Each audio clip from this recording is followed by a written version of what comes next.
ప్రతీకారంగా భారత్ పలు కీలక నిర్ణయాలు తీసుకుంది. సీమాంతర ఉగ్రవాదాన్ని ప్రోత్సహిస్తున్న పాక్తో దౌత్య వాణిజ్య సంబంధాలను భారత్ తెంచుకుంది.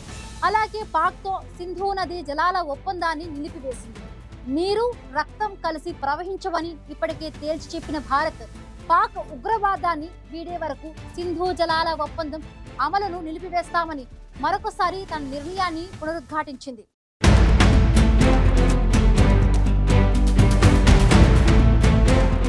పహల్గామ్ ఉగ్రదాడికి ప్రతిస్పందనగా భారత్ ఆపరేషన్ సింధూర్ చేపట్టి పాక్ను చావుదెబ్బ కొట్టింది. ఉగ్రవాదులను పెంచి పోషిస్తున్న పాక్తో భారత్ దౌత్య వాణిజ్య సంబంధాలను తెంచుకుంది.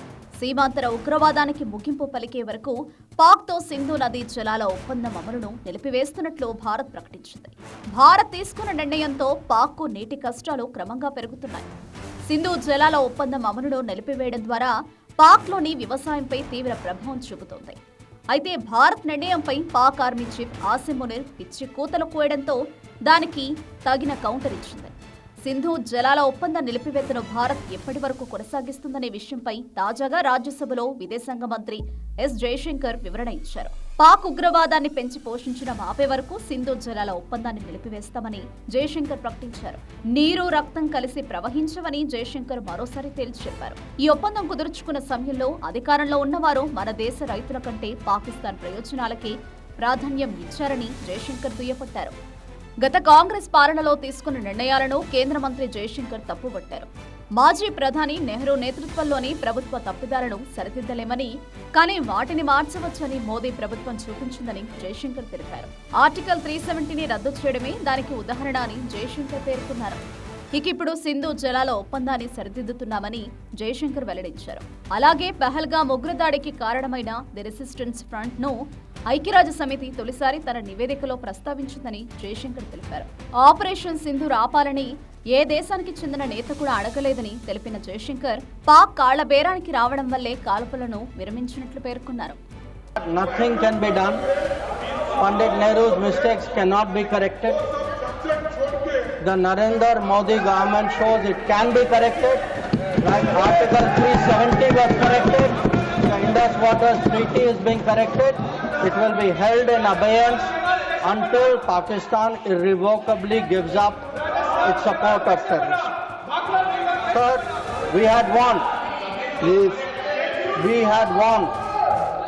had warned that blood and water cannot flow together. Today, we are demonstrating that what we say we will do, blood and water will not flow.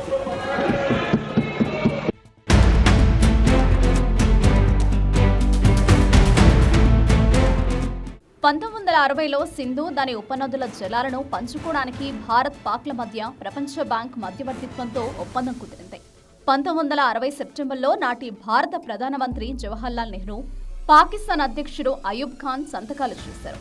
ఈ ఒప్పందం ప్రకారం సింధు ఉపనదుల్లో తూర్పున పారే రావి, బియాస్, సట్లెజ్ నదులపై భారతదేశానికి హక్కులు లభించాయి. వీటి సగటు వార్షిక ప్రవాహం 33 మిలియన్ ఎకరాల అడుగులుగా ఉంది. సింధు నదితో పాటు దాని పశ్చిమ ఉపనదులైన జీలం, చీనాబ్లపై పాకిస్తాన్కు హక్కులు దక్కాయి. వీటి సామర్థ్యం 135 మిలియన్ ఎకరాల అడుగులుగా ఉంది. ఈ నదీ జలాల వినియోగం, సమాచారాన్ని పంచుకోవడానికి ఒప్పందం కింద ఓ సహకార యంత్రాంగాన్ని నెలకొల్పారు. సింధు దాని ఉపనదుల జలాలను భారత్, పాక్ను పరస్పర స్నేహ, సహకార, సహృద్భావాలతో పంచుకోవాలని ఒప్పంద పీఠిక నిర్దేశిస్తోంది. పశ్చిమ నదుల జలాలలో భారత్ వాటాలో సేద్యానికి పరిమితంగా, జల విద్యుత్ ఉత్పత్తి, జల రవాణా, చేపల వేటకు గరిష్టంగా ఉపయోగించుకోవచ్చు. ఈ విషయంలో రెండు దేశాల మధ్య సహకారం కొనసాగేందుకు శాశ్వత సింధు కమిషన్ను ఏర్పాటు చేశారు. దీనికి రెండు దేశాల నుంచి కమిషనర్లు బాధ్యులుగా ఉన్నారు.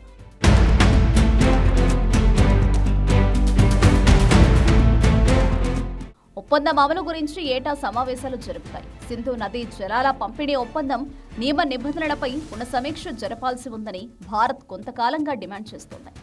1960లో ఒప్పందం కుదిరిన నాటికి ఇప్పటికీ రెండు దేశాల జనాభాలో తాగు, సాగునీటి అవసరాలలో చాలా మార్పులొచ్చాయని, పర్యావరణ, భౌగోళిక, రాజకీయ పరంగా కూడా మార్పులు చోటు చేసుకున్నాయని భారత్ గుర్తు చేస్తుంది.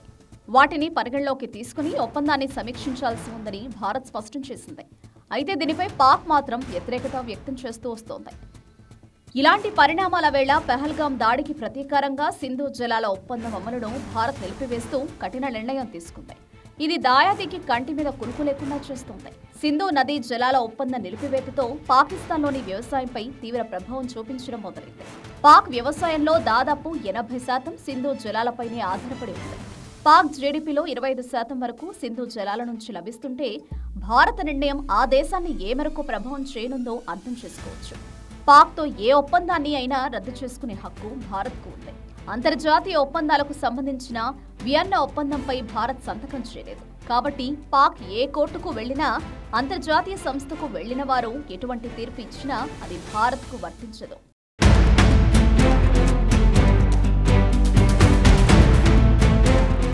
పాక్ ఉగ్రవాదులను పెంచి పోషించడం మానేస్తేనే సింధు జలాల ఒప్పందం అమలును పునరుద్ధరిస్తామని, అప్పటి వరకు సింధు జలాల ఒప్పందాన్ని నిలిపివేస్తామని భారత్ మరొకసారి తేల్చి చెప్పింది.